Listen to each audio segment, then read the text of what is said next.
Hello dear students, welcome to my channel. Let us start assessment worksheet number 3 for class 9 students. There are 10 multiple choice questions in your assessment sheet.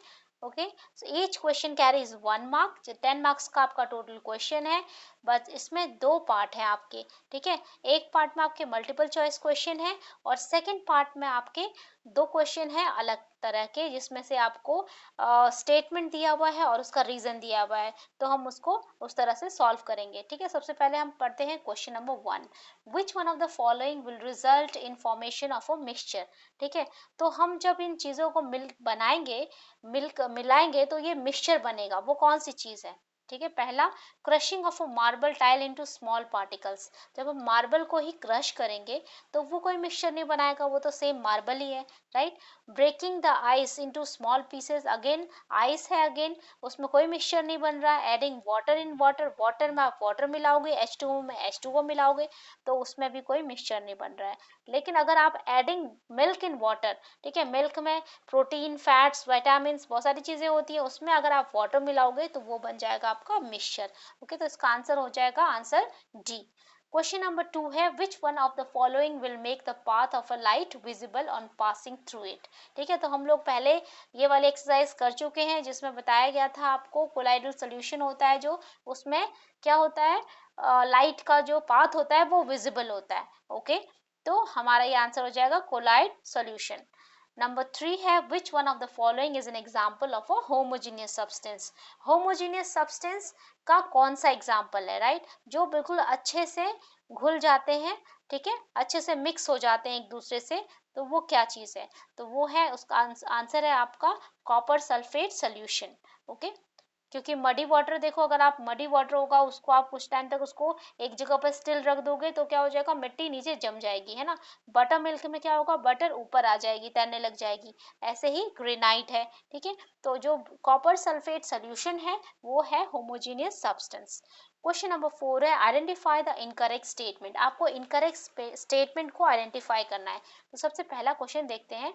Option, suspensions are homogeneous mixtures. ठीक है, तो ये आपका जो है यही गलत है, सबसे पहला वाला, जिसमें सस्पेंशन को होमोजीनियस मिक्सचर बोला गया है. सस्पेंशंस होमोजीनियस मिक्सचर नहीं होते हैं, ये हेट्रोजीनियस मिक्सचर्स होते हैं. ठीक है, तो आपको आंसर ए मिल गया, राइट.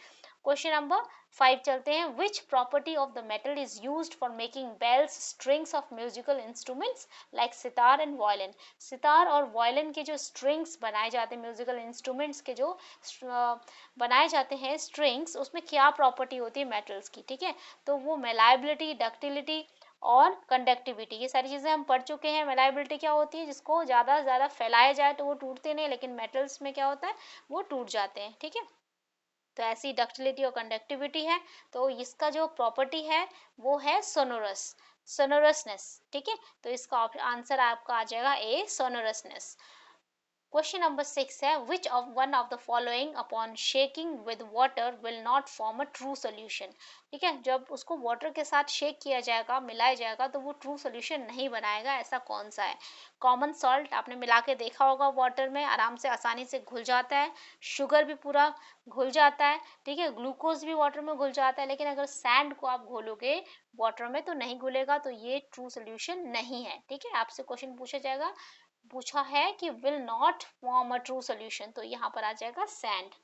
क्वेश्चन नंबर 7 है, which one of the following statement is correct about metals. ठीक है, मेटल के बारे में कौन सी चीज करेक्ट है? Metals are bad conductor of heat, गलत है.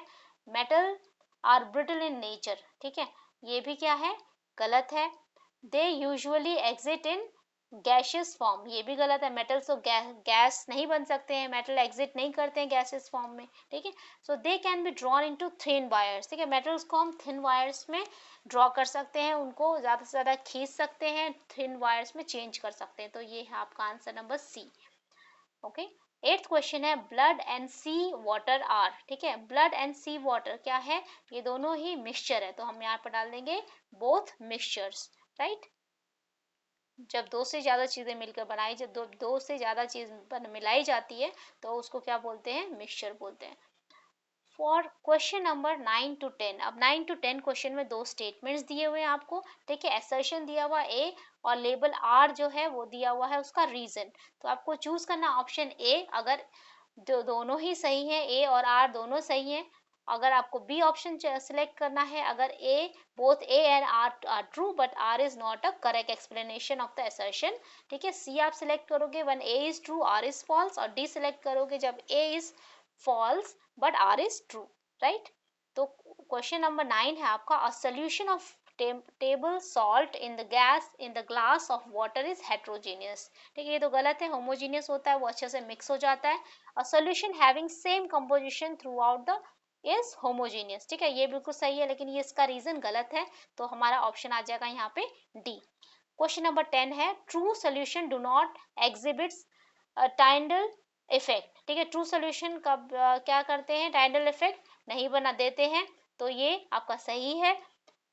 और डी उसका रीजन दिया हुआ है, particles are very large in size, ठीक है। तो अगर हम बात करें ट्रू सोल्यूशन की, तो ट्रू सोल्यूशन में पार्टिकल्स लार्ज नहीं होते हैं, स्मॉल होते हैं, ठीक है, तो ये गलत है, ठीक है।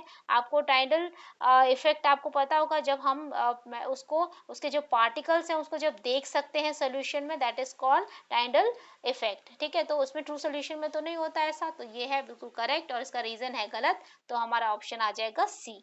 आई होप आपको वर्कशीट क्लियर हो गई होगी बच्चों। अगर आपको कोई डाउट्स है, do let me know in the comment section. और अगर आपको मेरा पढ़ाने का तरीका अच्छा लगा हो तो इसको लाइक कीजिए, शेयर कीजिए, सब्सक्राइब कीजिए। Thank you very much.